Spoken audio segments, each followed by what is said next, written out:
What's up, family? And welcome back to another episode of Bible Study with an ex-pastor. So glad to have you in here today with us. This is exciting. We've been doing this for over um, more than 20 episodes now. So that's incredibly um, exhilarating for me, for lack of better words. This is again, this when I first started this, I really didn't know that we'd get this far. So it's really cool that we've almost made it through the entire book of Genesis. And I think we've had a lot of fun times along the way. All right, so before we jump into all of the other stuff, well, of course, make sure you like the video, subscribe to the channel, hit that alert notification bell.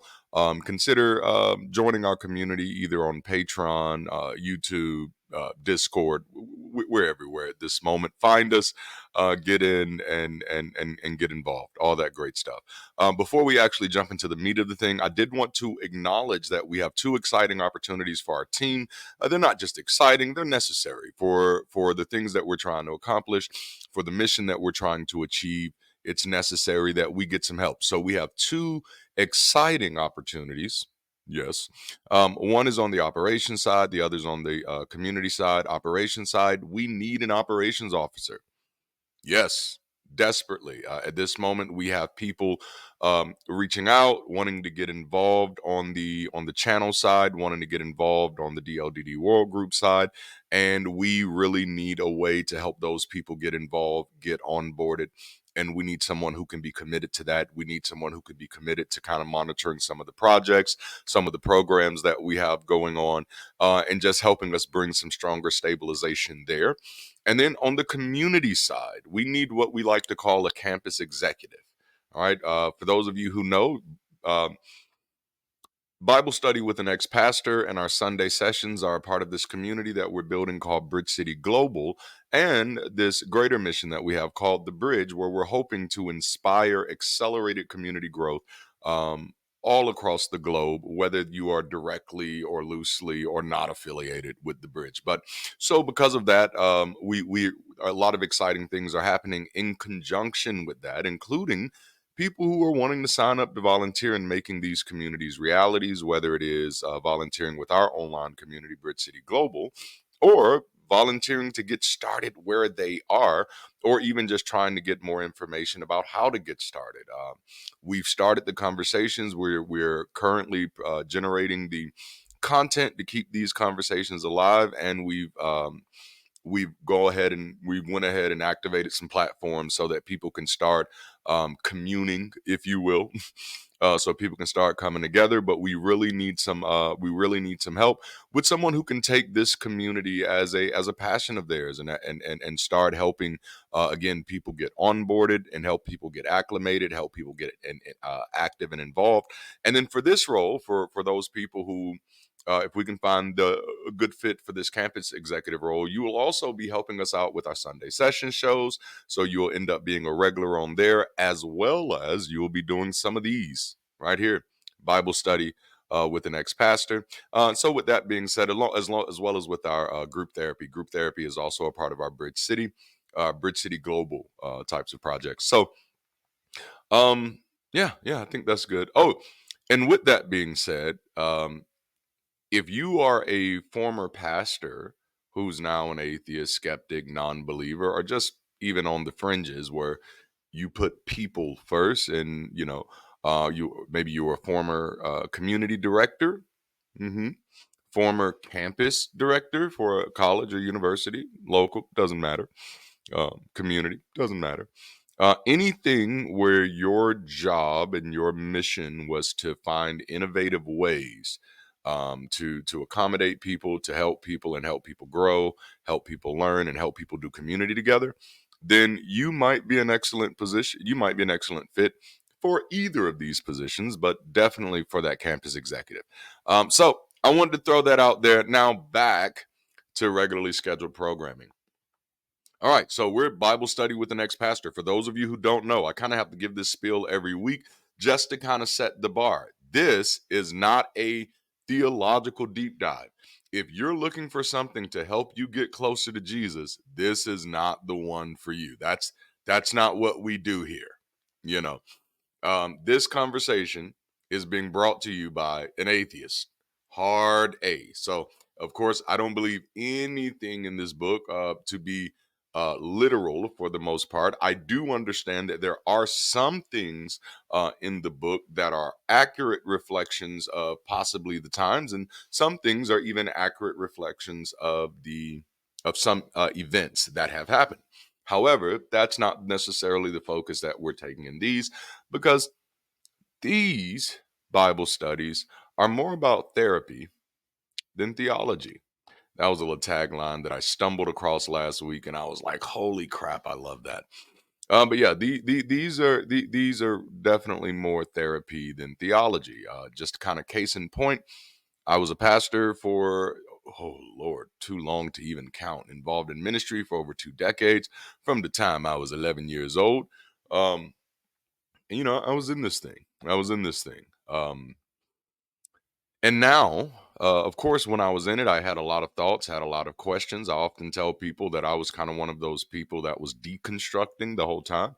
And I think that'll actually become a norm. I think the more people reflect on their experiences with religions of any sorts, they'll realize that they were deconstructing the whole time. A lot of times, the ones who are the most passionate and the most vocal are so because they're trying to do everything necessary to I don't want to say make this true, but do everything necessary to earn the right to learn that is true, which is somewhat of a deconstruction process, which at least it was for me.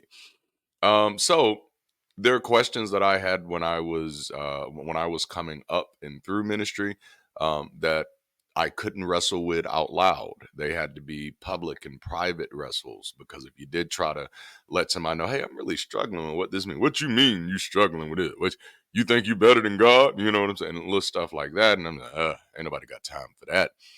But now I am definitely more so in the space where I can actually go back through these, look through these things, think through these things, and actually see where I was and where I am now, and just kind of wrestle publicly. And so that's what we're doing. We're all wrestling together. We're all struggling together.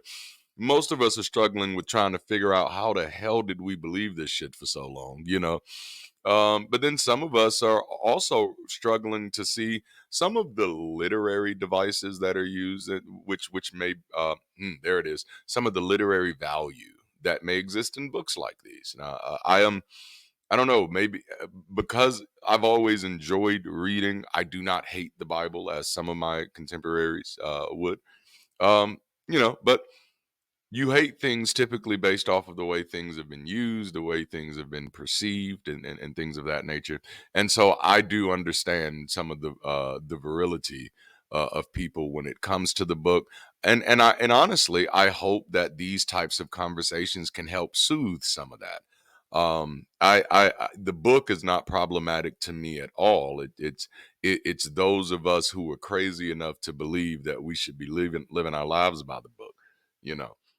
Which I don't know, that's just kind of a place where I am, and that was a part of my deconversion process, is that I got to the point where it was like, no, even if this particular God is real, I don't like this guy. I don't like the way this guy behaves. I don't like the way this guy treats people. I don't like the way I don't like the way people serve this guy. I don't like the things that people give themselves permission to do when they serve this guy. So even if this was an accurate depiction that history happened just like this, in the beginning there was God was the Word, and the Word was with God, and the Word was made flesh, and all that good stuff. If even if that did happen, I'd probably be trying to find Lucifer and say, "Hey man, I'm willing to help you take this guy down. This is a problem. This is a Thanos level threat at this moment." So I don't know. That was an interesting rabbit trail, right? But the big point is here, again, this is us wrestling through it. The problem to me is not the book. The problem is when people believe the book and try to live by the book. And again, I state, even if the things that were in the book were absolutely true, in the sense that even if the book only stated true things while still encouraging people to believe in God, I would still be like, oh no, you shouldn't live by it. That's not what books are for. you know. And you have to understand, like, that's a real issue in this country and maybe even this society, right? Where, like when you stop believing in a certain thing, people really like get really weirded out when you didn't replace it with another book, because believe it or not, even beyond religion, people do, there are quite a few people who believe that they're going to find how to live from a book. It's just like, well, that's not quite how that works. But there are a lot of, I'd say maybe some disingenuous authors who are going to sell their books and going to say, hey, this book is going to sell your life, change your life. These are 5 steps to do this. And then so, the placebo effect is real. And so some people are going to do those things and going to be like, hey, look, I changed my life with these 5 steps. And so then it becomes this book changed my life. I just did everything that this book has. And we're very susceptible to that. That's how stuff like The Secret and Think and Grow Rich keep circulating, because it's just like, oh man, here's this hidden knowledge that I never had before. When really life is not nearly as mysterious. Nobody should know more about your life than you do. And that's something I had to learn the hard way, because I was definitely, while I was in the faith, constantly, waiting for other people to give me insight about my life. Hey, what should I be doing? What do you think God wants me to do now? Which decision do you think God wants me to make? And that's why I thought I had mentors. I thought the whole purpose of mentors was for them to tell you what they see you should be doing. And yikes, right? That was horrible.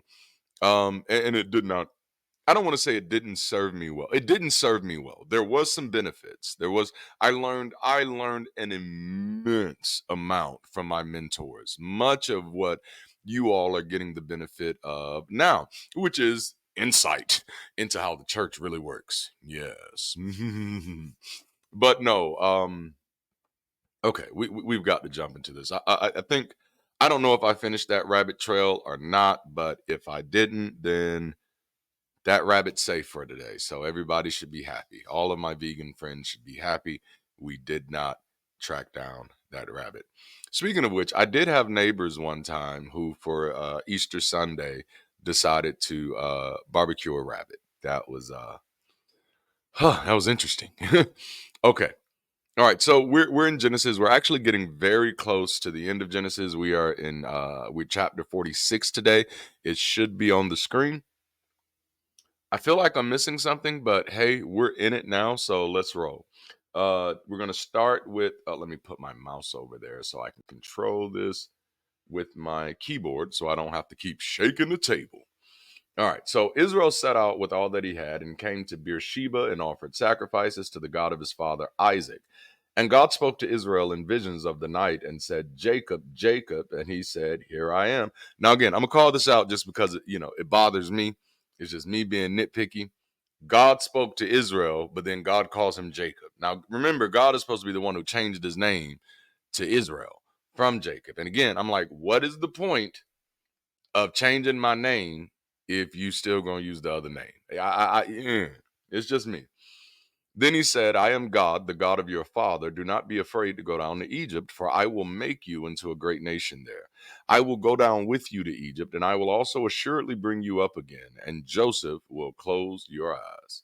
Then Jacob left Beersheba, and the sons of Israel carried their father Jacob and their little ones and their wives in the wagons which Pharaoh had sent to carry him. They also took their livestock and their possessions, which they had acquired in the land of Canaan, and came to Egypt. Jacob and all his descendants with him, his sons and his grandsons with him, his daughters and his granddaughters, and all his descendants he brought with him to Egypt. All right, so for those of you who've been hanging out with us since episode 1, one of the things I've been saying about Joseph's story is that it is my perspective that the entire book of Genesis is really just to get to this point. That the entire book of Genesis is ultimately supposed to be somewhat explanatory of how these Israelites get into Egypt. This is why this story is told so fast, in contrast to the rest of the books of the Bible. You have to think about how much time actually is alleged to have transpired from Genesis chapter 1 to Genesis chapter 50, I think. there is a lot of time that is alleged to transpire there. There are a lot of generations there. This is this is not a prequel that is intended necessarily to introduce you to this big glorious world, which is kind of how we treat it in Christianity. In Christianity, the book of Genesis is supposed to be trying to tell you how the world got the way that it is. And that's literally not what the book of Genesis is trying to tell you, at least in my purview. It's just literally trying to answer one question, and that is, how did the children of Israel get in Egypt? This was a big question that there needed to be an answer for.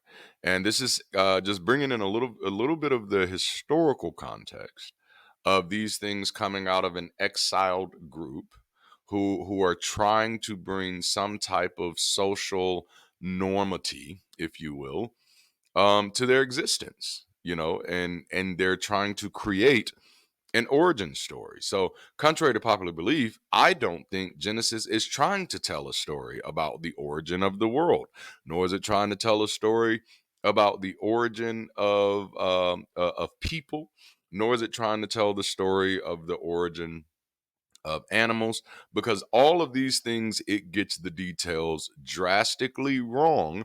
No, but it doesn't even spend that much time on those details, or even trying to keep those details consistent, because those are really not the important parts of the story. The story is not to tell, at least in my purview, again, in my perspective, this story is not is not trying to create an origin for the world. It's creating an origin for Israel. This is Israel's origin story, and you see it here. This little bridgeway segue, if you will, is letting us know. Okay, this is the moment that Jacob and his whole family moves to Egypt, right? Which are a small amount of people, right? Now, fascinating things here is to ask yourself, because historically we know that there was, or we can safely uh, assume, I don't even want to say conclude, that may be too definitive, but we can safely assume that there was never a period of time in Egypt's history that there was a separate group of people that identified as Israelites, that were in slavery, in such an abundant number. We also know historically that the pyramids were not built by slaves. Now, those are just some of the things that we kind of know. Now, that doesn't rule out other possibilities, which many of those possibilities are fringe, which when dealing with things like this, it's all fringe until otherwise, especially when dealing with ancient history.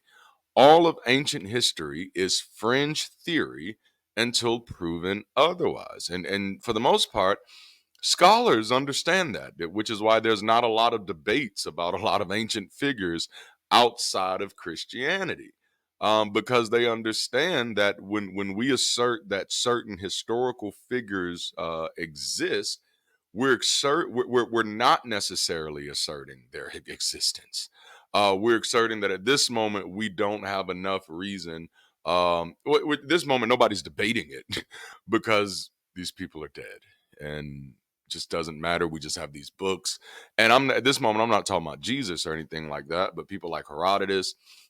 Even there's been issues with Plato, Aristotle, uh, Manef- Manefta. I want to make sure I'm saying that right. But yeah, so there's a lot. So ancient history is typically, when we're dealing with specificity, is fringe, you know. But in this sense, I think one of the questions that can be asked is, why did this group, when trying to tell their story, why did they? Because this does let you know, just from a writing perspective, that the Exodus story comes before the Genesis story, then. Because then the Genesis story is positioned to sell the Exodus story. It's positioned to say, oh yeah, by the way, this is how we got into Egypt. Because I'm sure when this story started going out, when they started floating this thing out, that yeah, we were in Egypt for 400 years as slaves, and I want you to consider the population dynamics of 400 years from this one family with their grandsons and stuff, but whole nother other situation. But we were in Egypt for 400 years. We were slaves. We built the pyramids and all of those things. All right. And then people are going to be like, what? When were you in Egypt? How did you get in Egypt? You know what I'm saying? So you get all these questions. And so then this story is created of, okay, so in the beginning, you know, and this is how we got to Egypt, because this is where the story ends. And I want you to think about how long we've been in Joseph's story now. We've been in Joseph's story for at least 3 episodes, which means, and in a few of these episodes, we've done more than one chapter. And so you're talking about, I think, roughly from chapter 37 to chapter 50 is all Joseph's story. I want you to think about how great a significance that is. That's, I'm not doing the math all the way right, but I think that's close to 2/3. That's literally close to 2/3. Joseph of the book of Genesis is like Paul of the New Testament. It's Genesis is all about him and ultimately his mistake. Now that was one of my fringe theories on the end. It was that Joseph was, I don't want to say the bad guy, but that Joseph was not favored by God. Again, because God only identifies as Abraham, the God, or in the Bible, God is only identified as the God of Abraham, Isaac, and Jacob. It stops after Jacob. You know, Joseph gets nothing, even though he's the one that brings this great prosperity to his family. But this great prosperity is ultimately what ends up with these folk being stuck in Egypt. Okay, I've said a lot here. But the big point is we see that this is definitely like, it's just like this is how the children of Israel got to Egypt. Let's continue. Verse 8. Now these are the names of the sons of Israel who went to Egypt. Jacob and his sons, Reuben, Jacob's firstborn. And then the sons of Reuben, Hanok, Palu, Hezron, and Carmi. This is about to get boring, so buckle up. Don't you wish pastors would have just said that when they were in church? Wouldn't that have been awesome? Like, hey, we're going to read the boring part real quick. Just bear with me, and then we'll get back to some of the killing and stuff. All right. And the sons of Simeon, Jemuel, Jamin, Ohad, Jachin, Zohar. Don't mess with the Zohar. And Shaul, the son of a Canaanite woman. They just can't get rid of these Canaanites, huh? And the sons of Levi, Gershon, Kohath, and Merari. Oh, yeah, that was the question. One of the questions, sorry. One of the questions that I think would be wise or would be relevant is, why did this early group of people who weren't in Egypt feel the need to identify with Egypt? Or is it possible, and this, again, I know this is fringe, because for the most part, we know that these people of Israel, by far and large, did not come from Egypt. No, we know that, by far and large. But it could be possible that a segment of these people did come from Egypt, that they were naturally Egyptians, because there is so much syncretization that takes place throughout the entire Old Testament and New. And it seems just like elements of Greece, Assyria, and Egypt are all over the place. Now, the leading theory is that they were Canaanites, kind of like from the Ugaritic area, um, and that they separated from these Canaanites through, well, not necessarily. Well, yeah, they get separated because ultimately they get conquered. Long before they're identifying as Hebrews or Israels, they get conquered when they're a part of these Canaanitic groups or sub-Canaanitic groups, and then they get dispersed, and then they're all out there scattered, and then they have to find a way to kind of build to create a collective identity. Now, you don't have to look far to kind of understand that. As a member of the African American community, a lot of that has happened with my own people over the years. That's why you have groups such as the Moors or the Hebrew Israelites or the Nuwapians, there's just so many different groups that are creating new collective narratives based off of shared experiences to recreate or regenerate an origin story, so that the people group, the idea is that the people group can have control over their own history. But this typically happens, though, after people have been separated from that history. So when people are separated from their own history, in their liberation, they also find the liberty to make shit up about how they got here and why they got here. Which many of us will, what do you call it? Revising history. I think there's another way that people say it, but ultimately, that's what I kind of think we're seeing with especially the Old Testament. It's these groups of books to give these people who were not a people a collective history. That prior to this, they were not collective groups of people, much like in some of the cases of the West of our West African communities. We had beautiful kingdoms and tribes, but they were not necessarily united. But after this shared experience of slavery and being isolated in this other place, people who were not a people, as in African American, didn't exist prior to that, and honestly, nor did the full concept of African, as in all Africans didn't see themselves as African. That wasn't a word in their vocabulary yet. And so you had people who were Fulani, and you had people who were Asa, and you had people who were Yoruba. You had people who were Asante. You have people who were all different types of separate clans and separate tribes and came from separate kingdoms. But after this shared experience of being separated from their clans, they now begin to identify as one group. And once they begin to identify as one group, they start creating stories that bind them together. And eventually they get to a place where they want to challenge the origin story. And so instead of it being, instead of the story starting with slavery, you pick a different starting point, and then you add a little intrigue and a little mystery, and you sprinkle a little sex in there, you know, all that good stuff.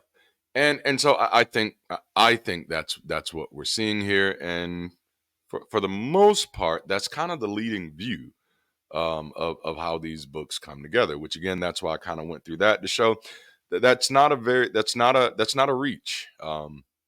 Again, go look up the Nuwapians. All right, go look up the Moors. Um, in these cases, these people in somewhat present day, because some of these groups stretch back to the 40s, but in 40s and 30s, but and 20s, but for the most part, present day looks back over history and says, what can I attach myself to? As a way to almost, and it almost feels like it's genetic or chemical or biological, but to almost infer importance on me. So go back, look back in history, and at these times, these people, they look back at Egypt, which was likely one of the greatest empires that they had seen during this time, and they say, okay, yeah, we want to attach to that. That's kind of what the Moors did. The Moors over here, they look back over an event in history and saw that these Moors were doing, victorious things, for lack of better words, in Europe, and says, hey, that was us. That's kind of, you see how that works. So it's the same thing here. All right, I'm gonna continue. um and the sons of Levi, Gershon, Kohath, and Merari. And the sons of Judah, Onan, Shelah, Perez, and Zerah. But and Onan died in the land of Canaan. And the sons of Perez were Hezron and Hamul. And the sons of Issachar, Tola, Puva, Lob.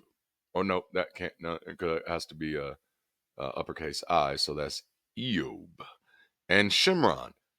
Oh, that is so close to the name of the dragon in Dragon Ball Z, but I think it's Shinron. But from now on, one of the sons of Issachar is Shinron in my book. I know I had to geek out a little bit there. And the sons of Issachar, they are often conjured in charismatic circles. It's like you got to be discerning of the times, like the sons of Issachar, which there's a scripture that literally says something like that. And then the sons of Zebulun, Sered, Elon, and Jalil. Well, there is Elon. How about that? Right there. It's Elon has been hiding here the whole time. God damn it. There was something else I was going to say about these. Oh yeah, okay. Just listing the sons. Um, this may change. I don't know. I don't remember. I did not track this that well when I was in the faith. But I do want you to notice that there's no special. Judah has been mentioned several times so far. There was the Judah and Tamar issue, which we all saw how that went. But Judah has been mentioned several times, and so far, no significance has been placed on Judah at all. None. No significance. Um, that may change. We shall see. We will mark it as we continue going through the Bible. But I find that important because the Christian ideal, which I kind of wrote my most recent book about this, Christ Held Up. If you haven't went and purchased your copy yet, what are you waiting on? Get that done, and then write an honest review. Like you know. Okay, but yeah, according to the kind of Christian perspective on Scripture, Jesus has been a part of the plan the whole time, and that Jesus was always supposed to come from the line of Judah. And so, if Jesus was supposed to be a part of the plan the whole time, you would have thought that he would have been introduced at some point in this story, especially since we're already 46 chapters in, and God has not mentioned himself having a one and only begotten son. You know what I'm saying? We've seen some of the sons of God come down and get busy with the daughters of men. But Christians like to say, well, no, even though that says sons of God, those are angels. And it's so funny because then also Christians will say when an angel appears in the Bible, even though that says angel, that's actually the only son of God. So, they just kind of make shit up as they go. Um, yeah, but there is no importance put on Judah. There's nothing mentioned about his line being special so far. As a matter of fact, the line of Judah becoming special comes much later and is simply a consequence of surviving. All right, in a sense, because there's a lot of challenge around that. But it's hard to talk about that narrative because there's still that people group. So like when we talk about ancient Greece, or ancient Rome, you know, Rome still exists. There are still Romans. Greece still exists. There are still Grecians, Greeks. They still exist. But we don't feel that when talking about the old ones that there's any connections to the new ones, you know, and that just sounds bad already, doesn't it? But when doing that, we kind of have the freedom to explore all of the ideas of thoughts around the old Greeks and the old Romans. When it comes to the Israelites of the Bible and Jews of today, it's a lot harder to have those conversations because so much about that existence is connected to what this says. And then it's just like, whew, it's a hodgepodge of mess. Can't say anything there. Whew, I think my blood pressure goes up every time I even get close to saying a word that sounds, like you see, like woo, I need to go take some medicine. But no, but you see here for this point, nothing in important about Judah. um, and of course, remember and Onan died in the land of Canaan. We do remember that Judah was the one who slept with his son's his dead son's wife, but only because he thought she was a prostitute. And remember, he was going to burn her alive when he found out that she was a prostitute until he found out that she was pregnant with his child. At that moment, it was like, oh, she's more honorable than all of us, y'all. Don't burn her. This is the line that Christ comes from. Yikes. All right. Verse 15. These are the sons of Leah, whom she bore to Jacob in Padan Aram with his daughter Dinah. All his sons and his daughters numbered 33. Interesting. And the sons of Gad, Ziphion, Haggi, Shuni, um, Esbon, Eri, Arodi, and Ereli. And the sons of Asher, Imnah, Ishva, Ishvi, Beriah, and their sister Sarah. And the sons of Beriah, Heber, and Malkiel. These are the sons of Zilpah, from whom Laban gave to his daughter Leah, and she bore these 16 persons. That is hilarious to me that they worded it that way, and she bore Jacob these 16 persons. That's hilarious. The sons of Jacob's wife, Rachel, Joseph, and Benjamin. Thankfully, the list got short. Now to Joseph in the land of Egypt were born Manasseh and Ephraim, and these two names are actually important, whom Asenath, the daughter of Potiphar, a priest of On, bore to him. Now, I did want to say this because someone commented maybe two episodes ago, that because I think the name of the episode was Finally a Good Guy, and it was calling Joseph the good guy. And this person was like, I don't consider Joseph the good guy, and they were like, he's not the good guy because he didn't sleep with Potiphar's wife because she was a different race. He was being racist, thinking he was too good for her. Now, I didn't comment on that post because I didn't want that person to feel like I was attacking them. But unfortunately, what that person was saying isn't accurate with the story, because as you see here, Joseph does marry an Egyptian, and this isn't the first time that it's mentioned. And as soon as Joseph is promoted, he's given an Egyptian wife, and we see nowhere where he resists for that. But also that critique was a little odd to me anyway, because nowhere in scripture have we seen any of these people averse to fucking somebody who's not a Jew. So but those are some of the things that we tend to do out of our need to feel like the Bible is ugly. And I'm like, no, people are ugly. Okay. The Bible is just a book.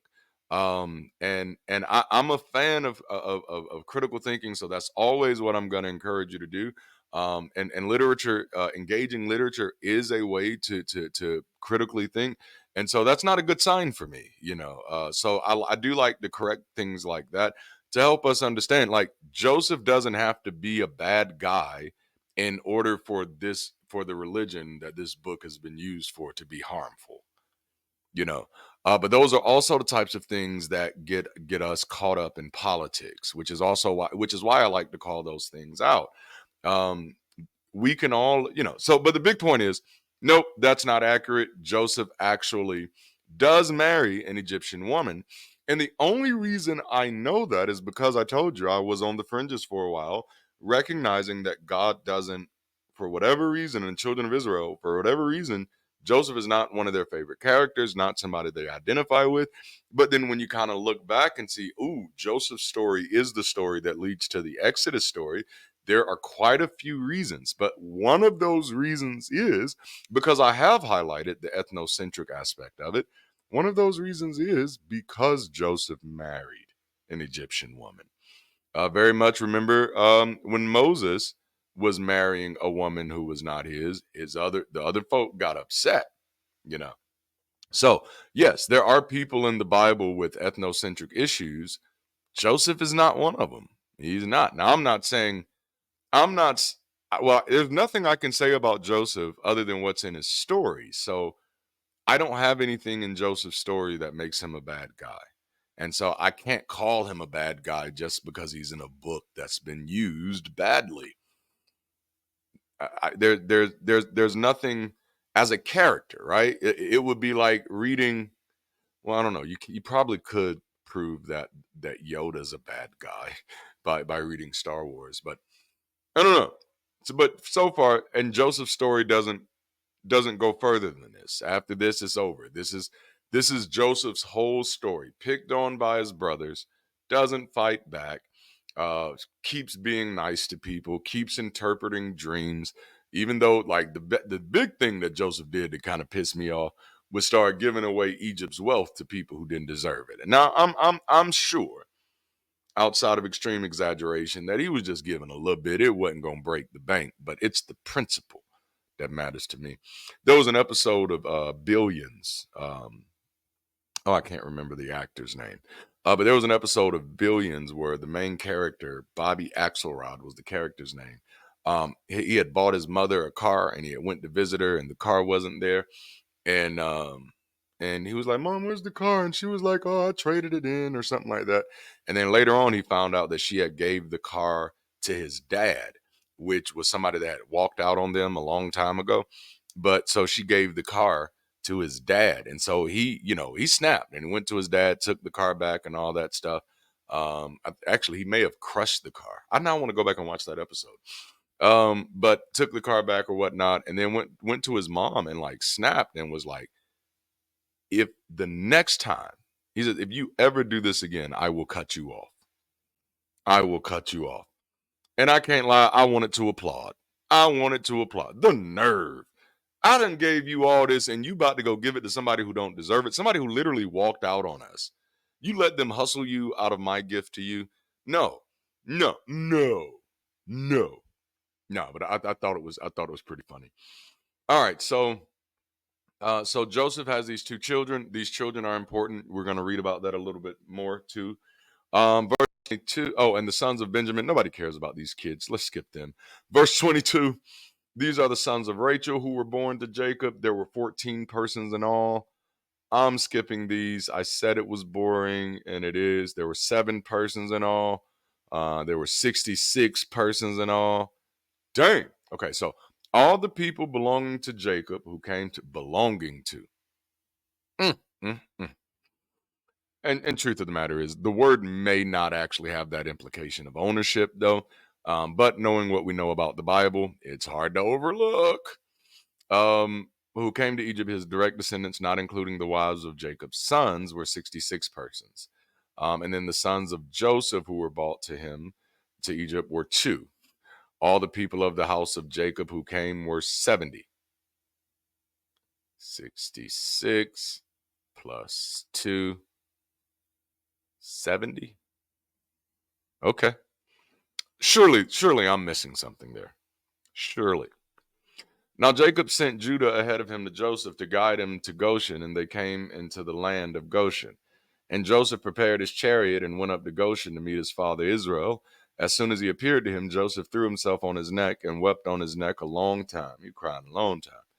Then Israel said to Joseph, "Now let me die, since I have seen your face, that you are still alive." But Joseph said to his brothers and to his father's household, "I will go up and tell Pharaoh, and will say to him, my brothers and my father's household, who were in the land of Canaan, have come to me." Where was Jacob? In the land of Canaan. All right. You'd be surprised how many people don't understand that. How many people don't get that. All right. Okay. But the idea of of the original Israelites being Canaanite is controversial in ways that it just absolutely should not be, because it's here. It's in the book over and over again. And the men are shepherds, for they have been keepers of livestock, and they have brought their flocks and their herds. I was about to say herbs, and all that they have. When Pharaoh calls for you and says, "What is your occupation?" you shall say, "Your servants have been keepers of livestock since our youth, even until now. Both we are fathers, so that you may live in the land of Goshen. For every shepherd is an abomination to the Egyptians." So, interesting. Shepherds are an abomination. Keepers of livestock are okay. Gotcha. All right. All right. There's likely a difference there, a subtle difference that I'm not a men of livestock, keepers men. I don't understand. Whatever. So not a very fantastic conclusion. Basically, Joseph is just saying, "Hey, y'all gonna have to lie about what you do, because the Egyptians, they don't really like shepherds for whatever reason. It may have something to do with Abraham." Hello. So I think we do have time for one more chapter, and so we'll jump on in it. We're in 47. Then Joseph went in and told Pharaoh and said, "My father and my brothers and their flocks and their what I keep doing that, and their herds are all that they have come out of the land of Canaan, and behold, they're in the land of Goshen." All right, they came out of the land of Canaan, and now they're in the land of Goshen. And he took 5 men from among his brothers and presented them to Pharaoh. Then Pharaoh said to his brothers, "What is your occupation?" They said, "We are." So they said to Pharaoh, "Your servants are shepherds, both we and our fathers." I thought he just told them not to do that.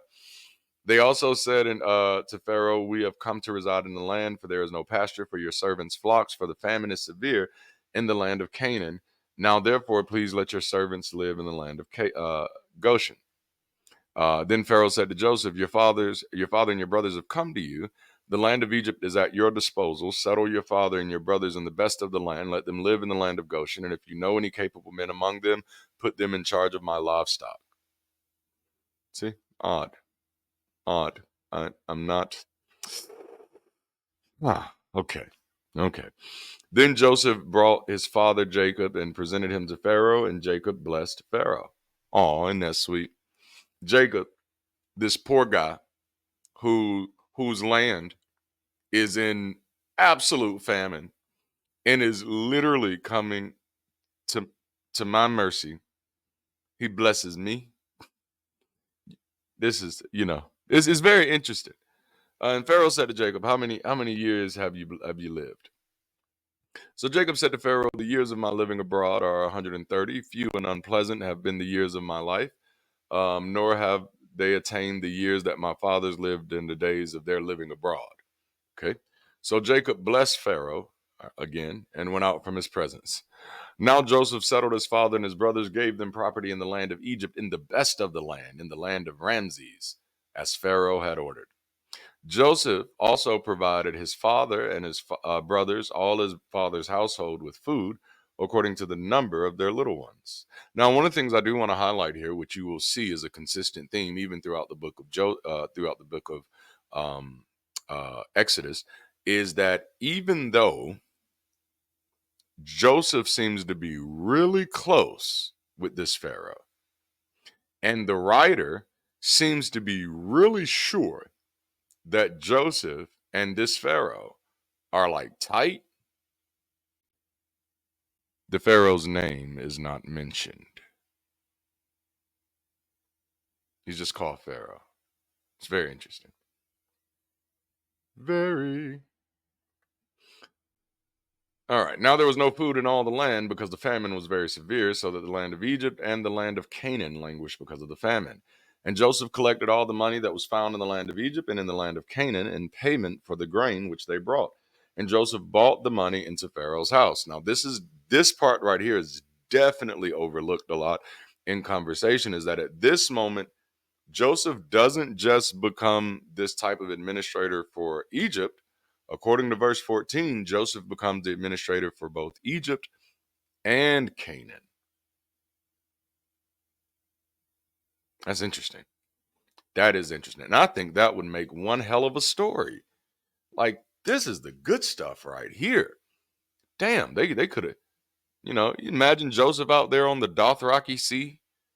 Man, when the money was all spent in the land of Egypt and in the land of Canaan, all the Egyptians came to Joseph saying, "Give us food, for why should we die in your presence? For our money is gone." Then Joseph said, "Give up your livestock, and I will give you food for your livestock, since your money is gone." Whew. So they brought. No, wait a minute. When all the money was when the money was all spent in the land of Egypt and in the land of Canaan, all the Egyptians. This might be where Joseph is the bad guy. All the Egyptians came to Joseph saying, "Give us food." Why not the Canaanites? The money is gone in both spots. Why is it just the Egyptians whose money's gone don't have any food? So they did bring their livestock to Joseph, and Joseph gave them food in exchange for the horses and the flocks and the herds and the donkeys, and he fed them with food in exchange for all their livestock that year. But when that year ended, they came to him the next year and said, "We will not hide from my lord the fact that our money is all spent, and the livestock are my lord's. There is nothing left for my lord except our bodies and our land." Sounds like slavery, right? "Why should we die before your eyes, both we and our land? Buy us and our land for food, and we and our land shall be slaves to Pharaoh." Okay, well, that's to Pharaoh. So give us seeds so that we may live and not die, and that the land may not be desolate. This story has some twists and turns here. So Joseph bought all the land of Egypt for Pharaoh, for every Egyptian sold his field because the famine was severe upon them. So the land became Pharaoh's. Okay, so now I see what's happening here. They're basically telling us, or the authors here, what I'm assuming, the writers here seem to be trying to tell us a story of how Egypt goes from being a place where everybody owns their own land to a place where the pharaoh owns all the land, and so it's almost trying to give Joseph credit for the status of pharaoh rising to not just ruler of the land but owner of the land, because it is a very interesting point to make, because there was no point in the story where pharaoh was shown as having limited authority on the land. So that's why it reads so odd. As for the people, he relocated them to the cities from one end of Egypt's border to the other. Only the land of the priest he did not buy, because the priests had an allotment from Pharaoh, and they lived off of the allotment which Pharaoh gave them. Therefore, they did not sell their land. But isn't that what everybody would be doing now? Everybody would be living on the allotment that Pharaoh gave. Okay. Then Joseph said to the people, behold, today I have purchased you and your land for Pharaoh. Now here is seed for you, and you may sow the land. Now this actually means that Joseph's plan didn't work.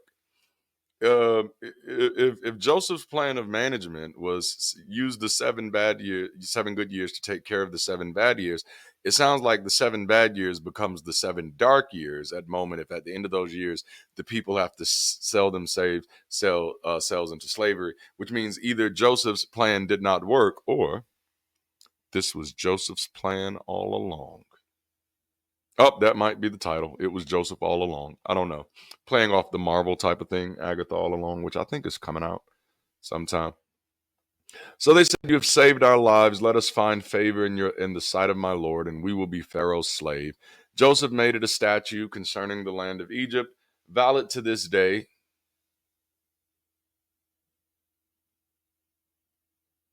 Valid to this day, that Pharaoh was to have the fifth. Only the land of the priest did not become Pharaoh's. Pharaoh was to have the fifth. Okay, I'm not going to wrestle with that. So now Israel lived in the land of Egypt in Goshen, and they acquired property in it and were fruitful and became very numerous. And Jacob lived in the land of Egypt for 17 years. So the length of Jacob's life was 147 years. When the time for Israel to die drew near, he called his son Joseph and said to him, please, this is important. If I have found favor in your sight, place your hand under my thigh now and deal with me in kindness and faithfulness. That's, all of the jokes that I can make. There was a movie done by, oh, I can't remember his name now. It's not Seth Rogen. It's the other one. Danny McBride. Yeah. Danny McBride called Your Highness back in the day. And this is reminding me of a scene from that. But notice what he says here. Please do not bury me in Egypt. That's the request. He says, if I found favor in your sight, do me this kindness. Don't bury me here in this place that saved my life.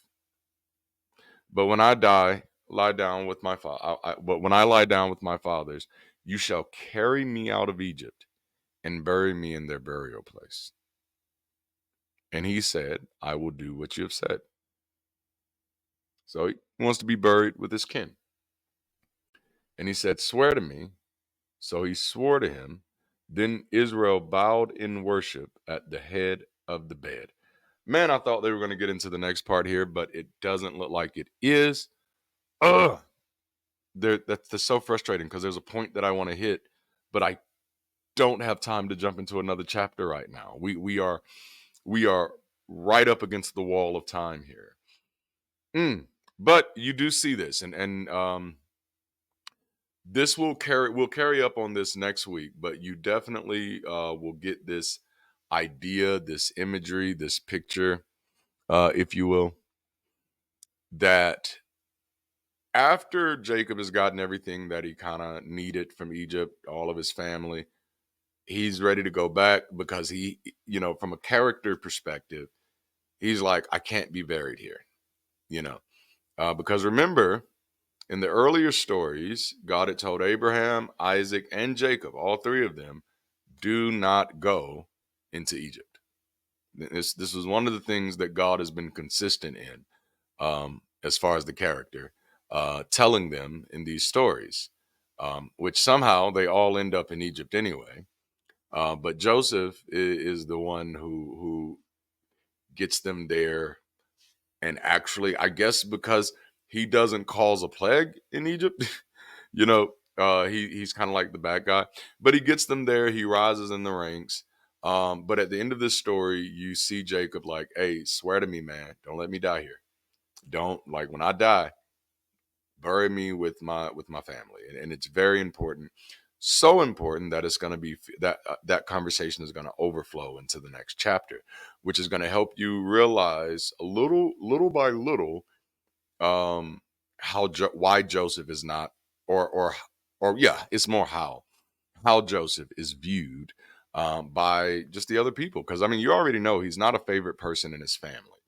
And at this moment, just because you're rich and can solve all the bills doesn't necessarily mean we all gonna like you. As a matter of fact, it rarely ever happens that way. We're all gonna smile and take the goodies while talking about, like, "Oh, this motherfucker think he is just because he got all this stuff." And I still the same annoying. You know what I'm saying? Um, but yeah, Joseph, he just doesn't get a break. He doesn't get a break, which I don't feel bad for. I mean, damn, he screwed the Egyptians. I mean, he made Pharaoh like really, really powerful, apparently, but boy, he screwed the Egyptians. But I don't think I ever noticed that before, that how Joseph is also kind of, being provided as the rationale of how Egypt becomes a dictatorship, type of thing. Or it's actually even beyond that, where the government owns everything. Hmm. All right, so I think that's all I have for now. This has been excellent. This has been an excellent show. I think I'm going to name this one, It Was Joseph All Along. We will see once I sit down and actually start designing, the cover. But just rolling back, listen, if you're interested in joining the team, we have two high priority roles right now: Chief Operations Officer on the channel side, on the DLDD World Group side, and then a campus executive, especially for those of you, if you have previous ministry experience. Maybe you're an ex-pastor, ex-worship pastor, I don't know, maybe you're an ex-community leader, community director, campus, coordinator at a college or something like that. Or maybe you did something in hospitality. Even you'd be surprised how many night auditors become pastors. But if you did something in hospitality, and you're a people person, and that's why I'm kind of prefacing former pastors and stuff, because it's not just loving people, it's not just encouraging people, it's also being able to event manage and organize, and motivate volunteers. So there's a lot in that. But some of the fun things that you get to do when you do that is you get to be on shows like this, and because that's also helping. When I can call somebody else and say, "Hey, you want to do Bible study with the next pastor this week and let me take a break?" Yes. So we would love to have we would love to have add these two roles to our team, so we can start building a relationship and start integrating some new faces and some new hands into the work. Okay. I think that's all I have. If you haven't already, make sure to like the video, subscribe to the channel, hit that alert notification bell so that you get notified. Consider joining our community. Our Patreon community is growing. Our Discord community is growing. Our YouTube community is growing. Get in where you fit in. We have free tiers and we have paid tiers. However you want to support, we are here for it. If you want to volunteer, there are plenty of opportunities. I know I'm promoting these two high priority ones right now, and those are driver level, which means it's leadership. It's leadership, but we have plenty of volunteer opportunities available for anybody who wants to get involved, and at different levels, from less than 5 hours a week doing some stuff, or as high as 20 hours a week. So it's really whatever works well for you. A lot of it is centered on community. So if that's a passion for you, then Hey, get involved. What you waiting on? All right. I love y'all so much. Thank y'all for hanging out. Until next time, keep rising. And watch this. Until next time, be the bridge, man. I'll holler at you later.